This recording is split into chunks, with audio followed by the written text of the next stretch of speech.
부동산 시장에 커다란 전쟁이 나타나고 있다. 투기꾼들은 집값 안 떨어뜨리길 바라고 1주택자들도 사실 떨어지는 건 원하지 않지만 세금 부담이 크고 무주택자들은 집값을 내리길 바라고 있고 그런 상황인데 부동산 대전이 일어나고 있는 지역 대전입니다. 노후 아파트 비율이 굉장히 높은 도시다. 저희 예전에 2019년에 대대강이 대구 대전 광주죠. 요 대전이 노후 아파트가 많기 때문에 신축 아파트가 굉장히 인기가 있다. 그런데요, 대대적인 정비 계획을 마련해야 한다. 이런 이야기가 나오고 있죠. 그런데 지금 서울이나 수도권 왜 뜨고 있다고 그래요?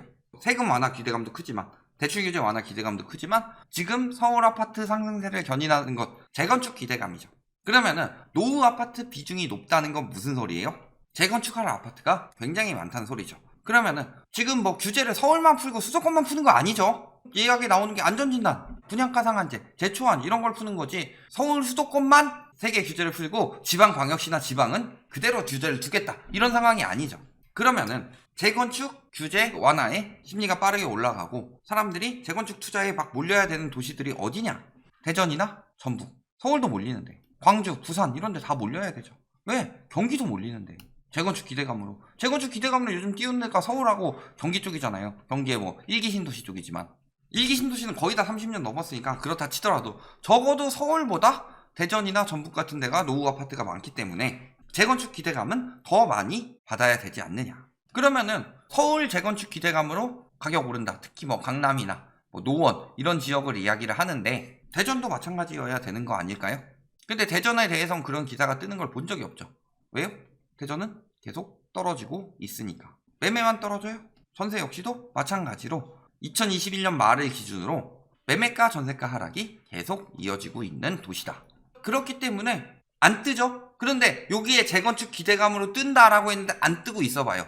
재건축 별거 아니구나. 재건축 완화해봤자 영향이 크지 않구나. 이런 생각이 들 수가 있죠. 그러니까 오히려 노후화 아파트 많고 재건축을 더 많이 추진할 수 있는 그런 도시들에 대해서 재건축 기대감 이야기를 안 한다. 물론 재건축 기대감이 영향을 주면서 가격 하락보다는 상승에 영향을 주죠. 그렇다는 건 재건축 완화가 결정적인 집값 상승의 요인은 아니라는 거죠. 그렇기 때문에 그것을 굉장히 크게 부풀려서 재건축만 가지고 서울 집값을 다시 살릴 수 있을 것처럼 이야기를 하는데 사실은 그게 거짓이라는 거죠. 2개의 특별시, 6개의 광역시, 9개의 도 모두 똑같이 영향을 받아야 되겠죠. 서울이 수요가 몰리니까. 지방광역시는 안 그래요.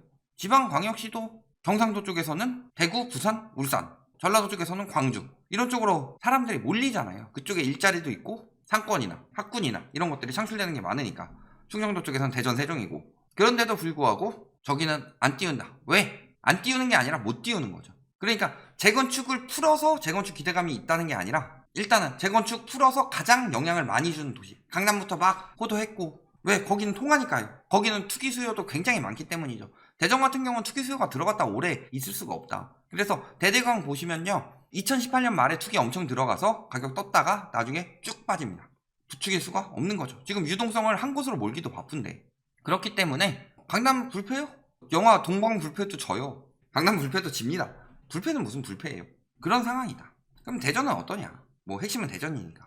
노후 아파트 비중 전국 1위인 대전이 신규 분양에 관심이 굉장히 많다. 이게 언제부터 했던 얘기냐? 매년 했던 이야기예요. 특히 신규 분양의 경우는 자 지금도 많은 유튜버나 전문가들이 매매는 안 돼도 분양은 받아라. 2가지 구라가 있죠. 첫 번째는 뭐예요? 투자는 안 돼도 내 집 마련은 해라. 이거는 진짜 쓰레기 같은 소리고 완전 이런 말 하는 사람들이 갑이죠. 네? 완전 갑이지. 투자 안 된다는 건 집값이 떨어진다는 이야기인데 버티기도 힘들고 그런데 내 집 마련을 하래요. 고점에서 받아주라는 이야기죠. 또 한 가지는 뭐예요? 매매는 안 되는데 분양은 된다. 왜? 매매 시장도 살리고 분양 시장도 살리면 좋죠. 왜냐면 매매 시장이 살아나면 집값이 올라가고 집값이 올라가게 되면은 분양가도 올릴 수 있으니까 분양가도 올라감과 동시에 뭐예요?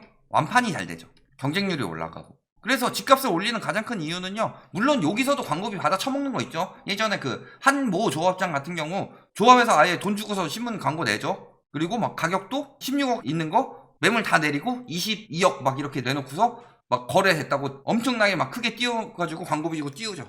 물론 그런 것도 있지만 아무리 그래도 그것도 이제 재건축 조합이니까 가능했던 거고 핵심은 건설사가 껴야 되죠. 건설 마피아들이 껴야 된다. 그런데 신규 분양은 그들에게 돈이 되는 거죠. 그러니까 귀한 귀하디 귀한 신축 아파트이다. 엄청나게 인기 있다. 이런 식으로 이야기를 하죠. 그러면서 결국 핵심은 뭐예요? 분양 예정 단지에 관심이 쏠리고 있다. 즉 요거 광고예요.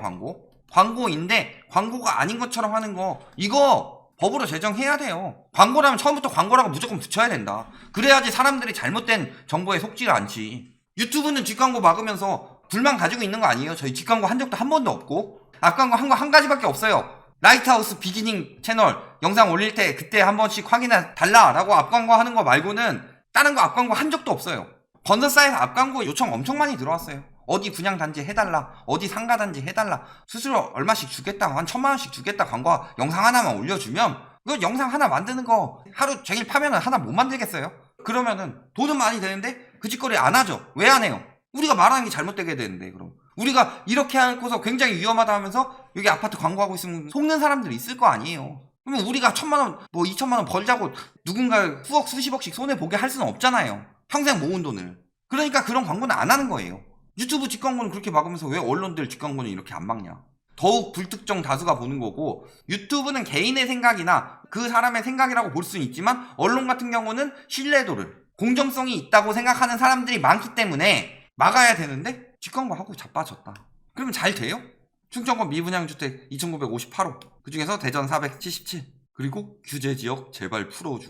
대전도 조정대상 지역과 투기과열지구 해제를 건의했다. 미친 거 아니에요? 대전 사시는 분 집값 올라간 만큼 떨어졌어요.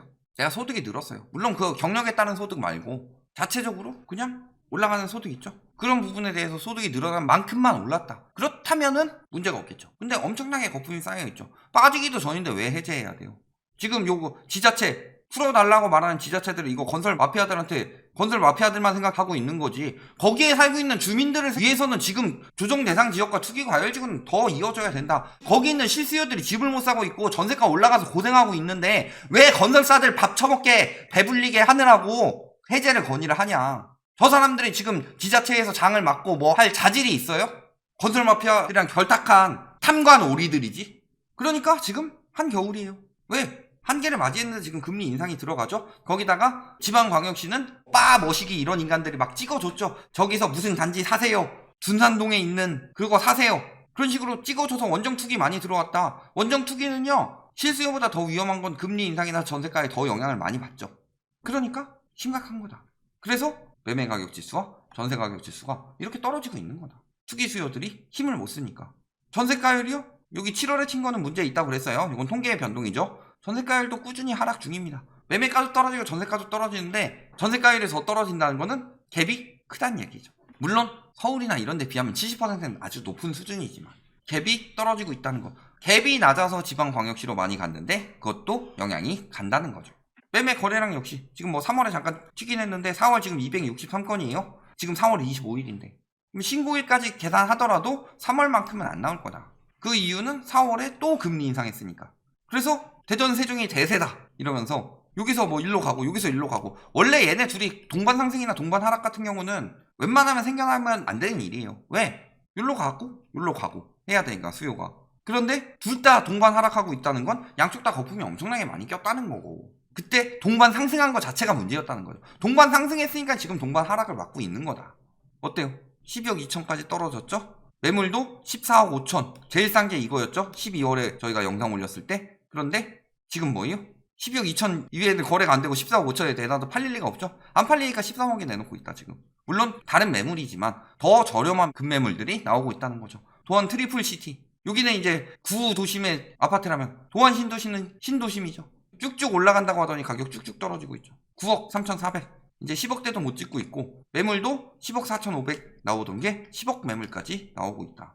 호가 떨어지고 실거래가 떨어지고 있죠. 호가는 물론 실거래가보다 높게 내놓고는 있지만 이렇게 거래가 된다는 것 자체가 급매물만 소진된다든가 아니면 협상하면 깎아준다는 얘기죠. 집값 안 떨어지게 호가만은 높게 해놓지만 막상 와서 하면은 각자 도생하고 팔고 빠지고 있다는 얘기죠. 갭은 아직도 엄청난 수준이죠.